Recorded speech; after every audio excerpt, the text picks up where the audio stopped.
Chicken stuffing, আর এপাশে আছে আলু মাখা আছে। যেহেতু টাকোটা বানাবো একটুখানি এটাকে একটুখানি ভাজা ভাজা মতো করে নিচ্ছি। এইটার সঙ্গে আমি ওই আলু মাখাটা ভালো করে একটু নাড়াচাড়া করে নেবো করে, এবং স্টাফিংটা দেখুন একটুখানি ভাজা ভাজা হয়ে গেছে। এর মধ্যে আমি রেখে দেওয়া আলুটা এর মধ্যে স্টাফ রেডি হয়ে গেছে। এই দেখুন আমি একটা হাতে করা রুটি এর মধ্যে নিয়ে নিয়েছি, এর মধ্যে একটু মাখিয়ে দেবো পিৎজা সস। আমি ভালো করে মাখিয়ে নিয়েছি এটাকে। এর মধ্যে এবার আমি স্টাফিংটা দেবো।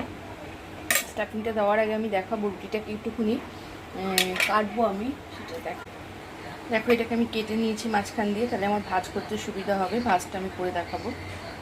স্টাফিং এর সঙ্গে দিয়েছি অরিগ্যানো মিক্স পাউডার পাওয়া যায়, সেটা দিয়েছি। দিয়ে এটাকে এবার আমি মুড়ে নেবো। মোড়াটা আমি দেখাচ্ছি, মোড়াটা দেখুন। মোড়াটা এই একটা পার্ট, এই একটা পার্ট, আর এই একটা পার্ট হয়ে গেছে। এবার আমি এটাকে স্যান্ডউইচ মেকারে এবার এটাকে রেডি দিয়ে এটাকে একটু হতে দেবো। দেখো গ্রিন লাইট হয়ে গেছে, আমি এবার এটাকে বার করে নিচ্ছি। তারপর